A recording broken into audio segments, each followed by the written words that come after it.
오늘 분석할 경기는 2월 1일 일요일 해외 축구 주요 경기 5게임 준비했습니다. 구독과 좋아요는 더 정확한 분석에 도움이 됩니다. 바로 시작합니다. 첫 번째 경기 레알 마드리드 대 라요입니다.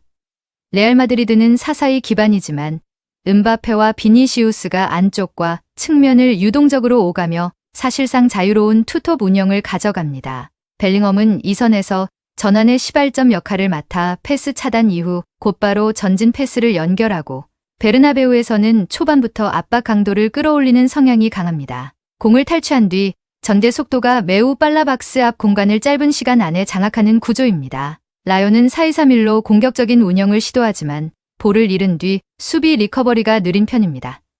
데프루토스와 알바로 가르시아의 침투는 위협적이지만 전환 상황에서 풀백과 중원 단격이 벌어지며 수적 열세에 자주 노출됩니다.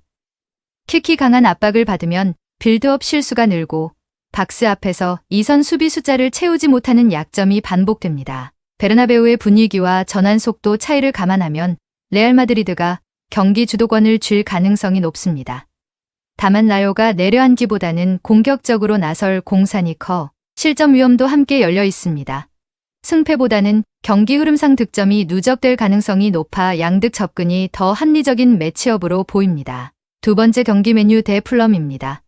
맨유는 4-2-3-1을 기반으로 전방과 이선의 유기적인 위치 교환을 통해 점유율을 높이는 운영을 가져가고 있습니다. 최근 무패 흐름 속에서 압박 강도와 전진 속도가 확실히 살아났고, 볼이 있는 쪽에 3-4명을 모아 수적 우위를 만든 뒤 짧은 패스로 전개를 풀어냅니다. 브루노 페르난데스는 하프 스페이스에서 전진 패스를 책임지며 은베모와 도르구의 침투 타이밍도 점점 정교해지고 있습니다. 풀럼은 3-4-3 포메이션으로 공격적인 압박을 시도하지만 윙백이 전진한 뒤 전환 수비에서 공간 노출이 잦은 편입니다.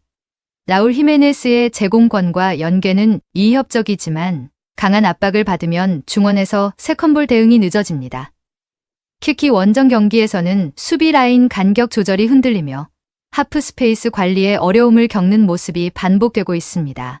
올드 트래포드에서의 분위기와 최근 흐름을 고려하면 맨유가 점유율과 주도권을 쥘 가능성이 높습니다. 풀럼이 공격적으로 나설수록 전환 상황에서 뒷공간이 열릴 수 있고, 이 지점이 맨유의 결정적인 기회로 이어질 확률이 큽니다. 경기 흐름상 맨유 우세 속 다득점 양상도 충분히 열려있는 매치업으로 보입니다. 세 번째 경기 토트넘 대 맨시티입니다. 토트넘은 4-2-3-1 포메이션을 사용하며 무하니, 텔, 시몬스를 앞세운 빠른 전환이 강점인 팀입니다. 무하니는 뒷공간 침투와 측면 이탈로 수비를 흔들고, 텔은 직선적인 돌파로 속도를 더합니다. 그러나 후방 빌드업에서 첫 터치 방향 전환과 몸 방향 설정이 불안해 강한 압박이 들어오면 전개가 쉽게 끊기는 문제가 반복되고 있습니다. 이로 인해 라인을 올린 상태에서 역습을 허용하는 위험 부담이 큽니다. 맨시티는 4-3-3 기반으로 높은 위치에서의 압박과 볼 소유 완성도가 매우 높은 팀입니다. 홀란드는 박스 안과 뒷공간을 동시에 위협하는 결정력을 갖췄고, 포드는 하프 스페이스에서 압박 출발과 공격 전개를 동시에 책임집니다. 베르나르도 실바는 좁은 공간에서 탈압박과 전개 템포 조절의 강점이 있으며, 이 조합은 상대의 빌드업 실수를 곧바로 득점 기회로 전환시키는 구조를 완성합니다. 이 경기는 후방 빌드업 안정성과 전방 압박 완성도의 차이가 그대로 드러날 가능성이 큽니다. 토트넘이 압박을 벗겨내지 못할 경우 위험 지역에서 실수가 반복될 수 있고, 맨시티는 이를 놓치지 않고 득점으로 연결할 수 있는 팀입니다. 경기 흐름은 맨시티가 점유율과 찬스를 모두 가져가는 방향으로 흘러갈 가능성이 높습니다. 네 번째 경기 파르마 대 유벤투스입니다. 파르마는 4-3-3 포메이션을 사용하며 펠레그리노를 중심으로 전방에서 버텨 세컨볼을 노리는 구조입니다. 오리스타니오는 하프 스페이스에서 방향 전환과 드리블로 변수를 만들고, 베르나베는 후방에서 전진 패스를 담당합니다. 다만 중앙 미드필더 간격이 쉽게 벌어지며 공을 잃는 순간 하프 스페이스 커버가 늦어지는 문제가 반복되고, 이로 인해 수비 라인이 연쇄적으로 흔들리는 장면이 자주 나옵니다. 유벤투스는 4-2-3-1 기반으로 데이비드를 전방에 두고 일디즈와 미레티가 라인 사이를 파고드는 구조를 가져갑니다. 데이비드는 내려와 공을 받아주며 수비를 끌어내고, 일디즈는 하프 스페이스에서 드리블과 전진 패스로 수비 균형을 무너뜨립니다. 더블 볼란치의 커버, 구조가 안정적이라 상대 중원 간격이 벌어질수록 빠르게 전진 전개로 이어갈 수 있는 강점이 있습니다. 파르마는 공격 전개 자체는 나쁘지 않지만 중앙 간격이 벌어지는 순간 수비 부담이 급격히 커지는 팀입니다. 유벤투스는 하프스페이스 활용 능력이 뛰어나 파르마의 구조적 약점을 반복적으로 찌를 수 있고 이 과정에서 득점 장면이 여러 차례 나올 가능성이 큽니다. 경기 흐름은 유벤투스 우세 속에 득점이 겹치는 오버 양상으로 흘러갈 가능성이 높습니다. 마지막 경기 스트라스부르 대 파리 생제르맹입니다.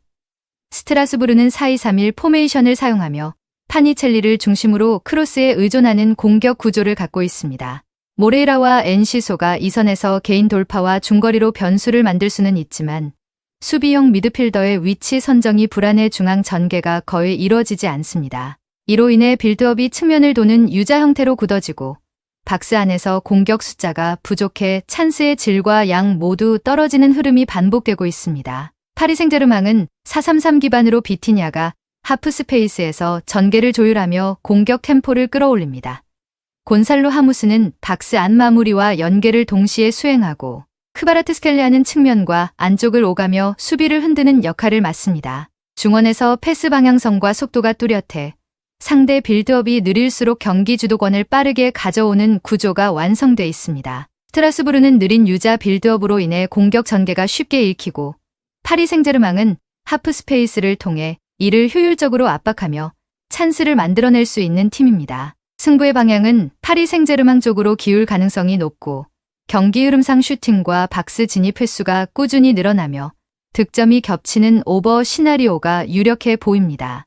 오늘 분석의 종합 정리는 PSG, 유벤투스, 맨시티, 맨유, 레알 마드리드 승을 추천드립니다. 그 외 다른 픽은 저희 텔레방에서 매일매일 그날의 픽 올려드리고 있습니다. 오늘도 영상을 시청해주셔서 감사드립니다.